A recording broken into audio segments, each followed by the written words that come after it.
Hello students, कैसे हैं आप लोग। स्वागत है आपका एक बार फिर से फाइटर 1.0 बैच में, जहां पे प्रीवियस लेक्चर में हमने स्टार्ट किया था ह्यूमन हेल्थ एंड डिजीज, और आज हम उसके आगे का पढ़ेंगे कि क्या टॉपिक हमने छोड़ा था। आज जो हम टॉपिक पढ़ने वाले हैं वो है प्रतिरक्षा या इम्यूनिटी। प्रतिरक्षा या इम्यूनिटी क्या है? प्रतिरक्षा होती है हमारे शरीर की रोगों से लड़ने की क्षमता, उसे कहा जाता है क्या? प्रतिरक्षा या इम्यूनिटी। देखते हैं एनसीईआरटी क्या कहती है इस बारे में। हमें हर रोज बड़ी संख्या में संक्रामक कारकों का सामना करना पड़ता है, ये बात सही है, क्योंकि आप जानते हैं कि आपके आसपास के वातावरण में बहुत सारे बैक्टीरिया और वायरस है, और ये तो हमेशा ही इस फिराक में है कि कब किसी शरीर को संक्रमित किया जा सके। लेकिन फिर भी हम रोजाना बीमार नहीं पड़ते हैं, तो उसका कारण है कहीं ना कहीं हमारे शरीर की रोगों से लड़ने की क्षमता। सामना करना पड़ता है, परंतु इनमें से कुछ ही रोग के शिकार बनाते हैं। क्यों है? इसका कारण है कि हमारा शरीर अधिकांश बाह्य कारकों से अपनी रक्षा कर लेता है, कि परपोषी की रोग कारक जीवों से लड़ने की क्षमता। ये रहा पॉइंट, परपोषी की रोग कारक जीवों से लड़ने की क्षमता जो उसे प्रतिरक्षी तंत्र के कारण मिलती है, उसे ही क्या बोला जाता है? प्रतिरक्षा या इम्यूनिटी कहलाती है। प्रतिरक्षा दो प्रकार की होती है, एक है सहज प्रतिरक्षा और एक है उपार्जित प्रतिरक्षा, है ना। एक है इन्नेट इम्यूनिटी जो बाई बर्थ होती है, और दूसरी है एक्वायर्ड इम्यूनिटी जो जन्म के बाद होती है। तो शुरुआत करते हैं हम कहां से? सहज प्रतिरक्षा से। सहज प्रतिरक्षा, इसे हम लोगों ने क्या कहा? इन्नेट इम्यूनिटी भी कहा, है ना।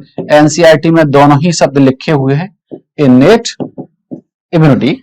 एक प्रकार की अविशिष्ट, इस शब्द पे ध्यान दीजिएगा, ये बहुत इंपॉर्टेंट है। नॉन स्पेसिफिक, नॉन स्पेसिफिक या अविशिष्ट का मतलब यह है कि ये पर्टिकुलर किसी एक पैथोजन के लिए नहीं है, ये हर प्रकार के पैथोजन को मारने की क्षमता रखती है। मतलब ये किसी के लिए विशिष्ट नहीं है, ये कैसी है? अविशिष्ट है। जैसे कि एग्जांपल ले लो, एग्जांपल में हमारी क्या है? त्वचा। त्वचा बाई बर्थ होती है, इन्नेट होती है, और कैसी है? अविशिष्ट। ये सिर्फ पर्टिकुलर किसी एक पैथोजन को नहीं रोकती है, हर के प्रकार के पैथोजन को रोकती है। जैसे अगर यहां से कोई बैक्टीरिया प्रवेश करने की कोशिश कर रहा है, ये उसको भी रोकती है। कोई वायरस प्रवेश करने की कोशिश कर रहा है, ये उसको भी रोकती है, जो जन्म के समय मौजूद होती है। जन्म के समय मौजूद है, इसलिए इसका नाम क्या है? इन्नेट। यह प्रतिरक्षा हमारे शरीर में बाह्य कारकों के प्रवेश के सामने विभिन्न प्रकार के रोध खड़ा करने से हासिल होती है। कितने प्रकार के रोध हैं, इनके बारे में भी एनसीईआरटी ने कहा है, एक एक करके देखते हैं। जैसे पहला रोध उन्होंने लिया है शारीरिक रोध या फिजिकल बैरियर। हमारे शरीर पर त्वचा, ये हो गया पहला पॉइंट। त्वचा मुख्य रोध है जो सूक्ष्म जीवों के प्रवेश को रोकता है। कहां कहां? इसके अलावा कि श्वसन, जठर, आंत्रपथ, जीआईटी और जननमूत्र पथ को आश्रित करने वाली इपिथेलियल या श्लेष्मा आलेप, इसे कहा जाता है म्यूकोजा। ये हो गया हमारे पास दूसरा पॉइंट। तो ये दो एग्जांपल जो हैं वो किसके हैं? शारीरिक रोध या फिजिकल बैरियर के हैं। म्यूकस कोटिंग भी शरीर में घुसने वाले रोगाणुओं को रोकने में सहायता करता है। ये हो गया हमारे पास कौन सा बैरियर? Physical barrier. अगला है हमारे पास कौन सा? कार्यकीय या फिजियोलॉजिकल बैरियर। कि आमाशय में अम्ल, आप जानते हो कि अम्ल की पीएच जैसे प्रीवियस लेक्चर में आपको बताया भी था 1.5 से कितना? 3.5। मुंह में पाई जाने वाली लार और आंखों के आंसू, आप देखें कि आंखों के आंसू और मुंह में पाई जाने वाली लार में वहां पर लाइसोजाम नामक एंजाइम पाया जाता है जो एंटीबैक्टीरियल होता है। ये सभी कैसे हैं? रोगाणुवीय वृद्धि को रोकते हैं। दो बैरियर हो गए, एक फिजिकल और दूसरा फिजियोलॉजिकल। तीसरा है कोशिकीय रोध, सेलुलर बैरियर, कि अगर इनसे बचकर भी कोई प्रवेश कर जाएगा तो हमारे शरीर में मौजूद होती है क्या? भक्षक कोशिकाएं, और ये भक्षक कोशिकाएं उस फॉरेन पार्टिकल को खा जाएंगी।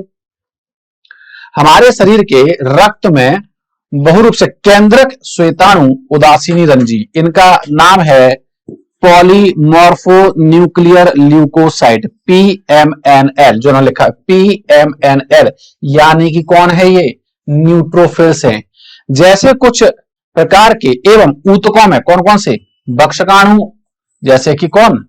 मैक्रोफेजेस, रोगाणुओं का भक्षण करते हैं और उन्हें नष्ट करते हैं। ठीक है, आगे चलते हैं। नेक्स्ट हमारे पास चौथा बैरियर, कौन सा बैरियर है ये है साइटोकाइन रोध। कि विषाणु संक्रमित कोशिकाएं, इसको याद रखिएगा कि इंटरफेरॉन को स्रावित करने का काम कौन करती हैं? तो इंटरफेरॉन को बनाती ही कौन है? विषाणु से संक्रमित कोशिकाएं।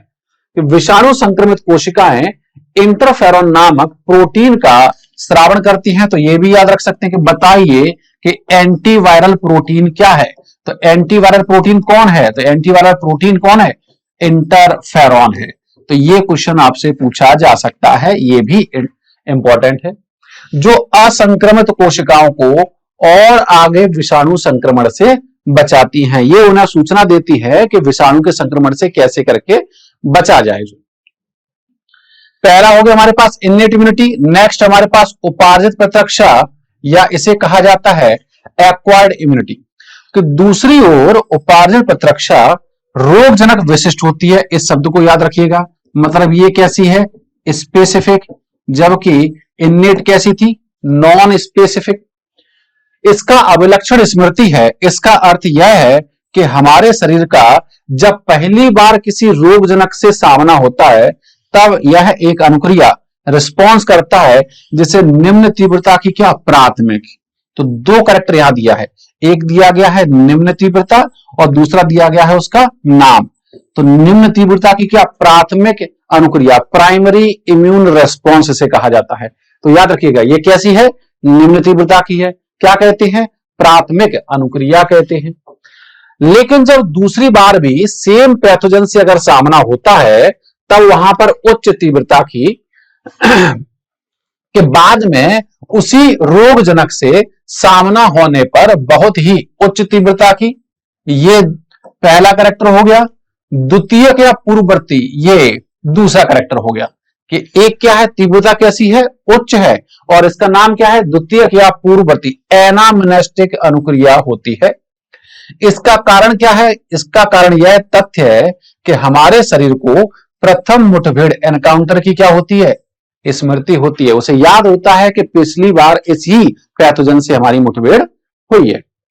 प्राथमिक और द्वितीयक प्रतिरक्षा अनुक्रियाएं हमारे शरीर के रक्त में मौजूद दो विशेष प्रकार की लसिकाणु, लसिकाणु मतलब लिम्फोसाइट सेल्स, कौन सी वाली?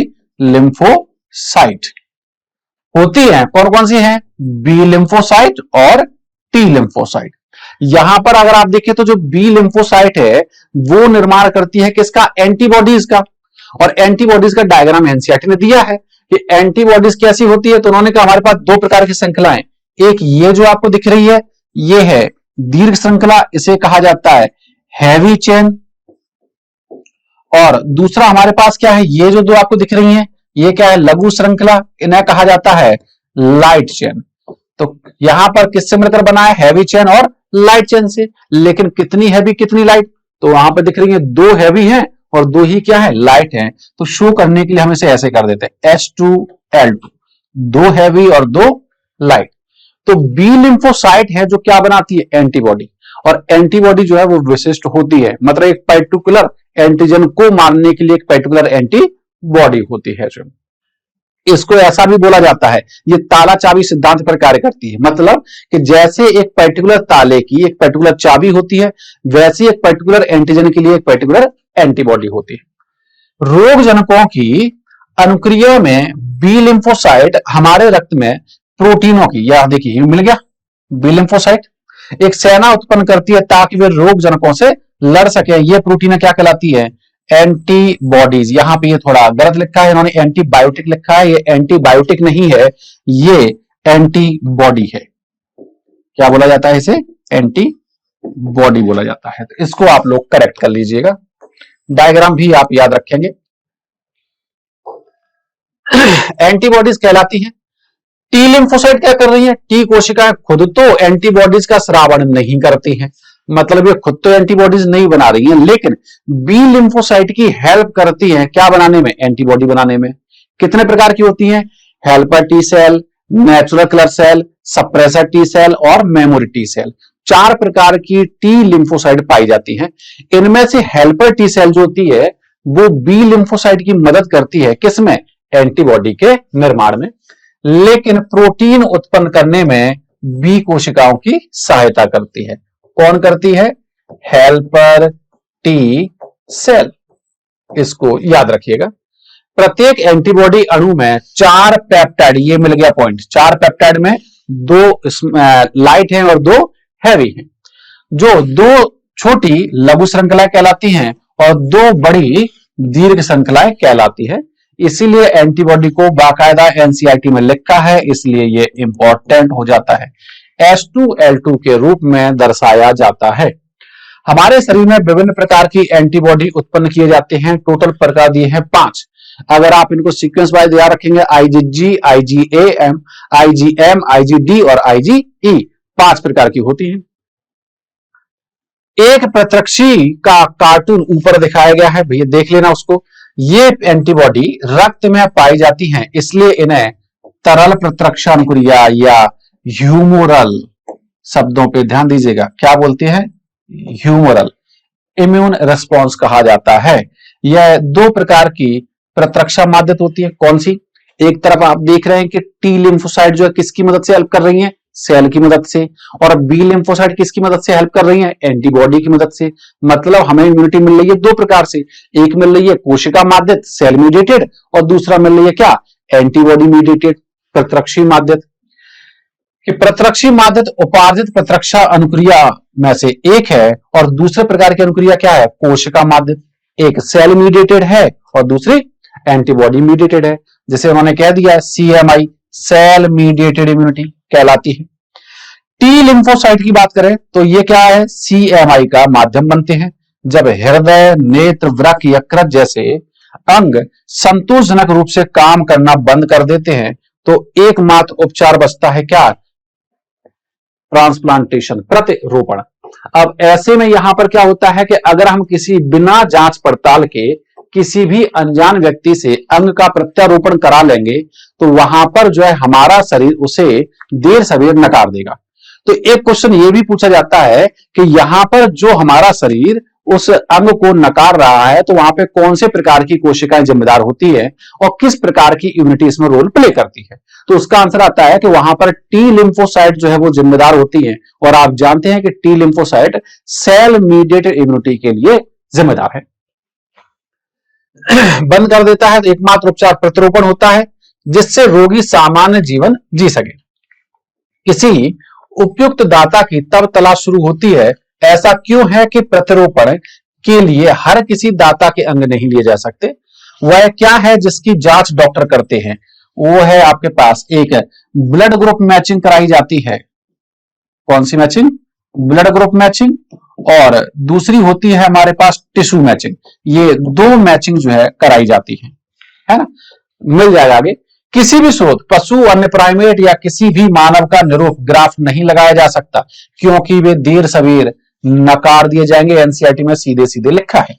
कोई भी निरूप प्रतिरूप लेने से पहले ऊतक मिलान, ये रहा जैसा अपन ने कहा टिश्यू मैचिंग, है ना, कि हमारे पास ब्लड ग्रुप मैचिंग होनी चाहिए और क्या होनी चाहिए? टिश्यू मैचिंग होनी चाहिए।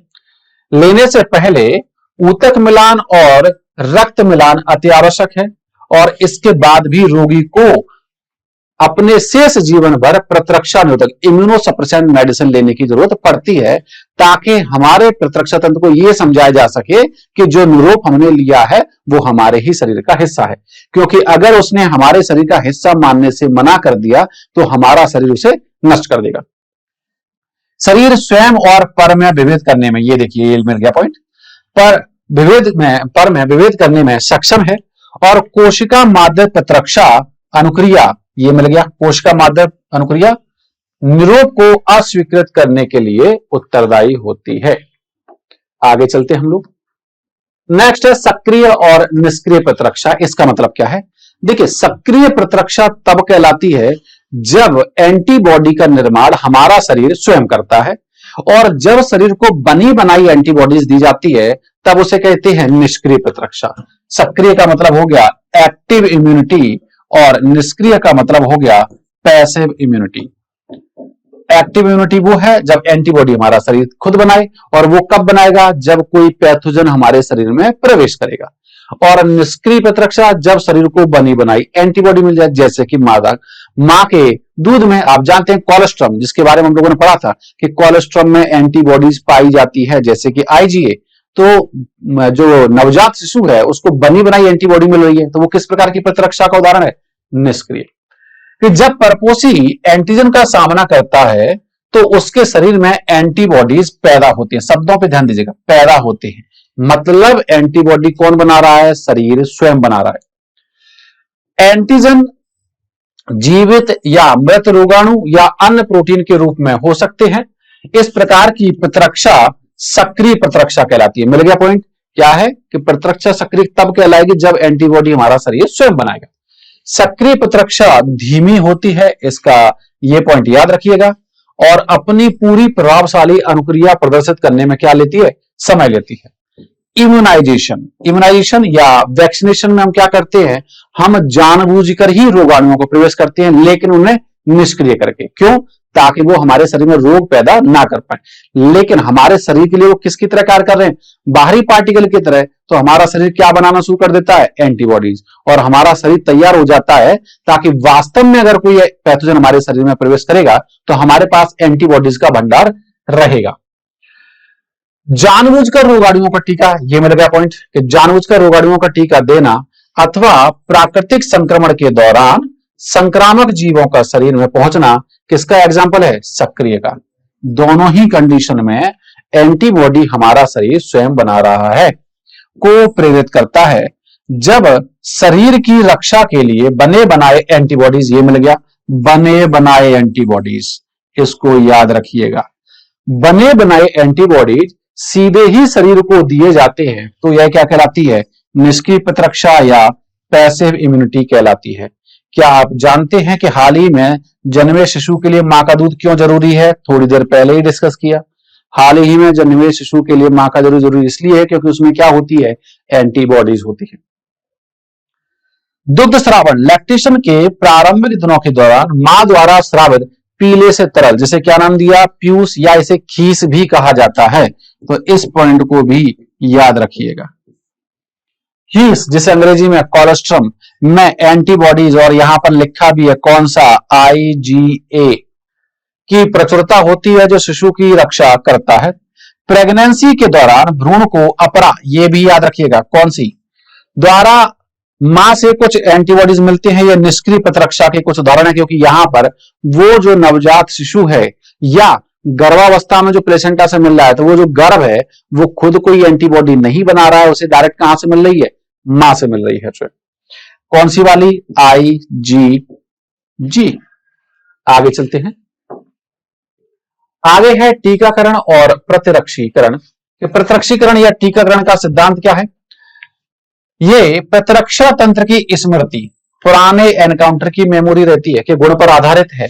टीकाकरण में रोगजनक या निष्क्रिय दुर्बलीकृत रोगजनक की एंटीजनी प्रोटीनों को निर्मित शरीर में प्रवेश कराई जाती है। इससे क्या होगा? इन एंटीजन के विरुद्ध शरीर में क्या होगी? उत्पन्न एंटीबॉडीज वास्तविक संक्रमण के दौरान रोगजनित कारकों को निष्प्रभावी बना देती हैं, कि हमारे शरीर में पहले से ही एंटीबॉडी बन के रख जाती है, ताकि वास्तव में अगर कोई रोग हो तो हमारे पास पहले से ही बनी बनाई क्या हो? एंटीबॉडीज हो। टीका स्मृति बी और टी कोशिकाएं भी बनाते हैं। मेमोरी बी सेल और मेमोरी टी सेल इन्हें कहा जाता है। लिख भी लेते हैं कौन कौन सी? मेमोरी बी सेल और मेमोरी टी सेल। जो परवर्ती प्रभावन, परवर्ती मतलब सेम वाला पैथोजन ही दोबारा आना चाहिए, होने पर रोगजनक को जल्दी से पहचान लेती हैं और एंटीबॉडीज के भारी उत्पादन से हमलावर को हरा देती हैं। अगर व्यक्ति किन्हीं ऐसे घातक रोगाणुओं से संक्रमित होता है जिसके लिए फौरन एंटीबॉडीज की आवश्यकता है, जैसे कि टिटनस, तो एक ये एग्जांपल याद रखेंगे, टिटनस। या एक एग्जांपल और दिया है सांप के काटे जाने के केस में, जैसे ये लिखा है सांप के काटे जाने के मामलों में। तो क्या करना है? तो प्रभावकारी निष्पादित एंटीबॉडीज, प्री फॉर्म्ड एंटीबॉडीज, पहले से बनी बनाई एंटीबॉडीज, या प्रति आवेश एंटीटॉक्सिन, एक ऐसी निर्मित जिसमें आवेश के लिए एंटीबॉडीज होती हैं, को टीके के रूप में सीधे ही दिए जाने की जरूरत होती है। सांप के काटे जाने के मामलों में भी रोगी को जो सुई लगाई जाती है उसमें सर्पजीविस वेनम के विरुद्ध निष्पादित एंटीबॉडीज होते हैं और इस प्रकार की प्रतिरक्षीकरण कैसा कहलाता है? निष्क्रिय प्रतिरक्षीकरण, क्योंकि आपने बनी बनाई क्या दी है? एंटीबॉडीज, शरीर ने उन्हें नहीं बनाया है। नेक्स्ट हमारे पास रिकम्बिनेंट डीएनए टेक्नोलॉजी। कि रिकम्बिनेंट डीएनए टेक्नोलॉजी की अगर हम बात करें तो प्रौद्योगिकी से जीवाणु या खमीर, खमीर कौन होता है? ईस्ट या फंगस कैटेगरी से आते हैं, में रोगजनक की एंटीजेनिक पॉलीपेप्टाइड का उत्पादन होने लगा है। इस विधि से टीकों का ये बात पूछी जा सकती है कि क्यों ऐसा कर रहे हैं, ताकि बड़े पैमाने पर इसका क्या किया जा सके? उत्पादन किया जा सके। और इसलिए प्रतिरक्षीकरण हेतु उन टीकों की उपलब्धता खूब बड़ी है, जैसे कि खमीर से बनने वाला हेपेटाइटिस बी। तो यहां पर आपसे ये पूछा जा सकता है कि रिकम्बिनेंट टेक्नोलॉजी टेक्निक से कौन सा वैक्सीन बना है? तो वो हेपेटाइटिस बी का वैक्सीन बना है। इसके अलावा कुछ ऐसी बीमारियां भी दी है, जैसे एलर्जी है, एड्स है और कैंसर है। एलर्जी क्या है? हम इसे हाइपर सेंसिटिविटी बोलते हैं। किसी चीज के लिए रिस्पॉन्ड देना ये शरीर का काम है, लेकिन हाइपर रिस्पॉन्स देना तब हम उसे क्या कहते हैं? एलर्जी कहते हैं। कि आपके साथ कितनी बार ऐसा हुआ है कि आप किसी नई जगह पर गए हैं और बिना किसी स्पष्ट कारण के छींकना और घरघराहट के साथ सांस लेना शुरू करते हैं, और जब आप उस जगह से लौट आते हैं तो आपके ये लक्षण क्या हो जाते हैं? गायब हो जाते हैं।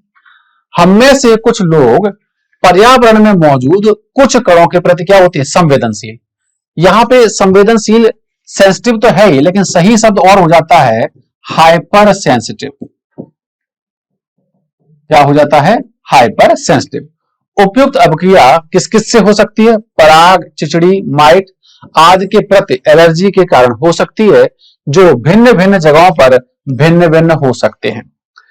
पर्यावरण में मौजूद कुछ एंटीजन के प्रति प्रतिरक्षा तंत्र की अतिरंजित, ये शब्द आप याद रखेंगे, रिस्पॉन्स नहीं है, एक्सरगेटेड रिस्पॉन्स है। जो एनसीईआरटी ने शब्द वहां इस्तेमाल किया है वो एक्सरगेटेड रिस्पॉन्स, कि वो अनुक्रिया या रिस्पॉन्स नहीं है, वो हाइपर रिस्पॉन्स है। अतिरंजित अनुक्रिया क्या कहलाती है? एलर्जी कहलाती है। ऐसे पदार्थ जिनके प्रति ऐसी प्रतिरक्षित अनुक्रिया होती है उन्हें कहा जाता है एलर्जेंस। और एलर्जी किसी को भी किसी भी चीज से हो सकती है। इनके प्रति बनने वाली एंटीबॉडीज कौन सी है? आईजीई। देखिए आईजीए का जिक्र कहां आता है? मां के दूध में। आईजीजी कहां से मिलती है? प्लेसेंटा से। और आईजीई किस चीज में रोल प्ले कर रही है? ये रोल प्ले कर रही है किसमें? एलर्जिक डिजीज में। एलर्जन के सामान्य उदाहरण धूल के, चिचड़ी, पराग, प्राणी लघुशल्क, डेंडर आदि हो सकते हैं। एलर्जी अनुक्रियाओं के लक्षणों में क्या क्या शामिल है? छींकना, पनीली आंखें, मतलब पनीली आंखों का मतलब है आंखों से आंसू आना, बहती नाक और सांस लेने में कठिनाई शामिल है। एलर्जी में कौन सी कोशिकाओं का रोल है? तो ये सवाल भी आपसे पूछा जा सकता है, इस पे स्टार लगाइएगा कि एलर्जी के मामले में ये जो लक्षण आ रहे हैं वो किस वजह से आते हैं? तो मास्ट कोशिकाओं से जो केमिकल्स स्रावित होते हैं, कौन कौन सा? हिस्टामिन और सीरोटोनिन। तो इन दो केमिकल्स के नाम भी लिखे हुए हैं, अब चूंकि एनसीईआरटी में लिखे हैं तो आपके लिए जरूरी हो जाते हैं। जैसे रसायनों के निकलने के कारण होती है। एलर्जी का कारण जानने के लिए रोगी को संभावित एलर्जनों की बहुत ही थोड़ी सी मात्रा टीके द्वारा दी जाती है और प्रतिक्रिया का अध्ययन किया जाता है। एंटीहिस्टामिनिक्स, एड्रेनलिन और स्टेरॉइड। अगर हम एलर्जी की बात करें तो उसका पर्टिकुलर कोई इलाज नहीं है, लेकिन हम एलर्जी के सिम्टम्स को सप्रेस कर सकते हैं और वहां पर हम क्या देते हैं उन्हें? एंटीहिस्टामिनिक्स टैबलेट्स, एड्रेनलिन और स्टेरॉइड जैसी औषधियों के प्रयोग से एलर्जी के लक्षण जल्दी से घट जाते हैं। शब्दों को ध्यान दीजिएगा, यहां पे ये नहीं लिखा कि एलर्जी ठीक हो जाती है, सिर्फ क्या लिखा है कि एलर्जी के लक्षण घट जाते हैं, मतलब एलर्जी को ठीक नहीं किया जा सकता, हम उसके सिम्टम्स को सिर्फ सप्रेस कर सकते हैं। लेकिन आधुनिक जीवन शैली के फलस्वरूप लोगों में प्रतिरक्षा घटी है और एलर्जन के प्रति संवेदनशीलता बढ़ी है। भारतवर्ष के महानगरों के अधिकाधिक बच्चे पर्यावरण के प्रति संवेदनशीलता के कारण एलर्जी और दमा से पीड़ित रहते हैं। दमा जिसे हम अस्थमा भी कहते हैं। इसका कारण बच्चों के प्रारंभिक जीवन काल में उन्हें बहुत रक्षित पर्यावरण, ये याद रखिएगा, ओवर प्रोटेक्टेड इन्वायरमेंट। इसीलिए बच्चों को कभी भी ओवर प्रोटेक्टेड इन्वायरमेंट में नहीं रखना चाहिए, क्योंकि अगर उनमें शुरुआती इम्यूनिटी डेवलप नहीं हुई तो आप जानते हैं कि एक एज नॉर्मली 8-9 साल के बाद थाइमस ग्लैंड नष्ट होना शुरू कर देती है, तो उसके बाद उनमें वो अच्छी इम्यूनिटी नहीं बनेगी जो बच्चों में बन सकती है। नेक्स्ट है स्वप्रतिरक्षा, इन्हें कहा जाता है ऑटो इम्यून डिसऑर्डर, जहां पे हमारा शरीर, जैसा कि अभी आपसे कहा कि हमारा शरीर अपने और पराये में पहचानता है, लेकिन शरीर की जब यही क्षमता नष्ट हो जाती है तो शरीर हमारा अपने और पराये में भेद नहीं कर पाता और हमारे शरीर की एंटीबॉडी हमारे ही शरीर के अंगों को नुकसान पहुंचाने लग जाती है। तब ऐसे डिसऑर्डर कहलाते हैं ऑटो इम्यून डिसऑर्डर। देखते हैं क्या क्या कहा गया है। उच्चतर कशेरुकियों में, तो एक सवाल यहीं से बन सकता है कि ऑटो इम्यून डिसऑर्डर किन में होंगे? उच्चतर कशेरुकियों में, शुरुआती कशेरुकियों में नहीं है। स्मृति आधारित उपार्जित प्रतिरक्षा अपनी कोशिकाएं और विजातीय जीवों, ये मिल गया पॉइंट कि अपनी कोशिकाओं और विजातीय जीवों के बीच भेद कर सकने की क्षमता पर आधारित है। और भेद कर सकने की इस क्षमता का आधार क्या है, यह हमें अभी भी नहीं पता चला है। फिर भी इस बारे में दो उप सिद्धांतों को समझना होगा। पहला कि उच्चतर कशेरुकी विजातीय अणुओं और विजातीय जीवों को भी पहचान सकते हैं, तो यह बात सही है। हमारा शरीर अपने और पराये को पहचानता है कि जैसे ही कोई बैक्टीरिया हमारे शरीर में प्रवेश करता है, आप जानते हैं कि बैक्टीरिया हमारे शरीर का हिस्सा नहीं है, तो हमारा शरीर क्या देता है? प्रतिक्रिया, और बुखार आना उसी प्रतिक्रिया का एक उदाहरण है। तो बुखार अपने आप में कोई रोग नहीं है, वो एक लक्षण है जो इस बात का संकेत है कि कोई बाहरी पार्टिकल ने आपके शरीर में प्रवेश करा है।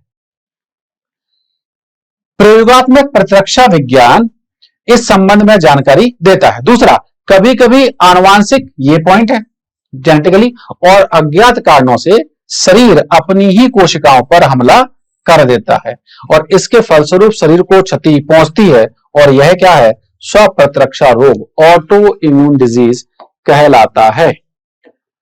हमारे समाज में बहुत से लोग आम बाती संधिशोथ, रूमेटॉइड अर्थराइटिस, ये भी एक ऑटो इम्यून डिसऑर्डर है। एग्जाम्पल एनसीईआरटी ने दिया है। ऐसे ही एक माइस्थीनिया ग्रेविस भी है, स्केलेटल सिस्टम में पढ़ा था हम लोगों ने, है ना, माइस्थीनिया ग्रेविस। शरीर में प्रतिरक्षा तंत्र कहां कहां पर है?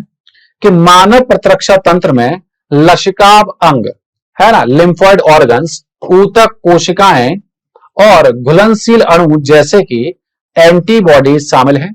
जैसा कि आप पढ़ चुके हैं कि प्रतिरक्षा तंत्र इस मायने में बेजोड़ है कि यह विजातीय एंटीजन को पहचानता है। यही बात 2-3 बार रिपीट करके लिखी है एनसीईआरटी ने कि हमारा शरीर फॉरेन पार्टिकल्स को डिटेक्ट करना जानता है। वो जानता है कि कौन हमारे शरीर का हिस्सा है और कौन हमारे शरीर का हिस्सा नहीं है।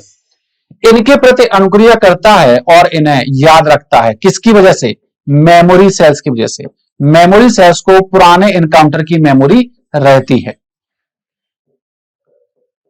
प्रतिरक्षा तंत्र एलर्जी प्रतिक्रियाओं, स्वप्रतिरक्षा रोगों और अंग प्रत्यारोपण में महत्वपूर्ण भूमिका निभाता है। आगे चलते हैं हम लोग। लसिकाभ अंग क्या होते हैं? Lymphoid organ. ये डायग्राम एनसीईआरटी ने दिया है। यहां पे आप पाएंगे कि बीच में एक ऑर्गन का जिक्र करा है जो क्या है? थाइमस है। इसके अलावा और क्या जिक्र करा है? लसिका ग्रंथियां हैं, लसिका वाहिका हैं, और बीच बीच में ये जो ब्लू कलर के डॉट बनाए हैं ये क्या है? ये लिम्फ नोड्स हैं, रीजनल लिम्फ नोड्स। यहां पर परिभाषा में कहा गया है कि प्राथमिक लसिकाभ अंग क्या होते हैं और द्वितीयक लसिकाभ अंग क्या होते हैं। प्राथमिक लसिकाभ अंग वो होते हैं जहां पर लिम्फोसाइट का निर्माण और विभेदन व परिपक्वन होता है, और द्वितीयक लसिकाभ अंग वो होते हैं जहां पर जाकर वो कार्य करते हैं। देखते हैं क्या कहा है एनसीईआरटी ने। लसिकाभ अंग ये ही वे अंग हैं जिनमें लसिकाणुओं, लसिकाणुओं मतलब लिम्फोसाइट की उत्पत्ति, और यहां पर शब्द देखिएगा, यहां लिखा है और या, और क्यों लिखा है? कि निर्माण के साथ साथ अगर विभेदन भी वहीं हो रहा है तो प्राथमिक है, और निर्माण यहां हो रहा है लेकिन विभेदन के बाद कार्य कहीं और कर रहे हैं, वो क्या है हमारे पास? द्वितीयक लसिकाभ अंग है। परिपक्वन या मैचुरेशन और प्रतिरोध भवन होता है। अस्थि मज्जा और थाइमस, ये मिल गए 2 पॉइंट। ये दोनों ही हमारे क्या हैं? ये दोनों ही हमारे प्राइमरी लिम्फोइड ऑर्गन हैं। ऐसे प्राथमिक लसिकाभ अंग हैं जहां अपरिपक्व लसिकाणु एंटीजन संवेदनशील लसिकाणुओं में विभेदित होते हैं। मतलब निर्माण भी हो रहा है और विभेदन भी हो रहा है। और परिपक्वन के बाद लसिकाणु कहां, प्लीहा, लसिका ग्रंथियों, टॉन्सिल्स, क्षुद्र आंत के पेयर पैचेस और अपेंडिक्स जैसे द्वितीयक अंगों, शब्दों पे ध्यान दीजिएगा, वो क्या है प्राथमिक और ये क्या है द्वितीयक अंगों में चले जाते हैं। द्वितीयक लसिकाभ अंग ऐसे स्थान है जहां लिम्फोसाइट की एंटीजन के साथ क्या होती है, पारस्परिक क्रिया होती है, और एंटीजन एंटीबॉडी जब मिलते हैं तब हम उसे एंटीजन एंटीबॉडी रिएक्शन कहते हैं, जो बाद में प्रचुर संख्या में उत्पन्न होकर प्रभावी कोशिकाएं बन जाते हैं। मानव शरीर में विभिन्न लसिकाभ अंगों की स्थिति इस चित्र में दिखाई गई है, आप लोग देख सकते हैं। नेक्स्ट हमारे पास क्या, अस्थि मज्जा मुख्य लसिकाभ अंग है। क्यों ऐसा कहा गया है, क्योंकि अस्थि मज्जा ही वो अंग है जहां पर लिम्फोसाइट का निर्माण होता है, चाहे वो बी लिम्फोसाइट हो चाहे वो टी लिम्फोसाइट हो। लेकिन अगर हम परिपक्वन या विभेदन की बात करते हैं तो बी लिम्फोसाइट का परिपक्वन और विभेदन कहां होता है, बोन मैरो में, तो बोन से आया है बी। लेकिन टी लिम्फोसाइट का परिपक्वन और जो इसका विभेदन है वो कहां होता है, थाइमस में। तो ये टी शब्द कहां से आया है, थाइमस से आया है। अस्थि मज्जा मुख्य लसिकाभ अंग है जहां लसिकाणुओं समेत सभी रुधिर कोशिकाएं उत्पन्न होती हैं। थाइमस जैसा कि उस इमेज में दिया गया था, एक सपाली लोब्ड अंग है जो हृदय के पास कहां, ओरोस्थि के नीचे स्थित है। और जन्म के समय थाइमस काफी बड़ा होता है, लेकिन बढ़ती उम्र के साथ, देखिए ये पॉइंट मिल गया, अभी आपसे कहा था ना ओवर प्रोटेक्टेड इन्वायरमेंट, बच्चों को कभी भी ओवर प्रोटेक्टेड इन्वायरमेंट में नहीं रखना चाहिए, लेकिन बढ़ती उम्र के साथ आकार में घटता रहता है और यौवन अवस्था आने पर यह बहुत छोटे आकार का रह जाता है। अस्थि मज्जा और थाइमस दोनों का जिक्र करा है, दोनों ही टी लिम्फोसाइट के परिवर्धन और परिपक्वन के लिए सूक्ष्म पर्यावरण मुहैया कराते हैं। प्लीहा सेम के आकार का बड़ा अंग है। देखिए प्लीहा होता कहां है, पाचन तंत्र अब आपके सिलेबस से हटा दिया गया है, लेकिन अगर आप देखें तो ये हमारा होता है आमाशय। आमाशय के बाद अगला भाग आता है छोटी आंत, और छोटी आंत का पहला भाग होता था ड्यूडेनम, और ड्यूडेनम के लूप में यहां रखा होता है क्या, पैनक्रियास, और पैनक्रियास की जो पूंछ होती है वो फंसी होती है किसमें, स्प्लीन में। तो ये होता है हमारा क्या, स्प्लीन। प्लीहा सेम के आकार का बड़ा अंग है, इसमें मुख्य रूप से लसिकाणु और भक्षकाणु होते हैं। यह रुधिर में पैदा होने वाले सूक्ष्म जीवों को फांस कर रुधिर निस्यंदक फिल्टर के रूप में कार्य करते हैं। प्लीहा में आरबीसी का बड़ा भंडार होता है, इसीलिए हम प्लीहा को blood bank of the body भी बोल देते हैं। लसिका ग्रंथियां छोटी और ठोस संरचनाएं होती हैं जो लसिका तंत्र पर भिन्न भिन्न स्थलों पर स्थित हैं। जो सूक्ष्मजीव या दूसरे एंटीजन लसिका और ऊतक तरल में आ जाते हैं, लसिका ग्रंथियां उन्हें फांस लेती हैं, ये लिखा है।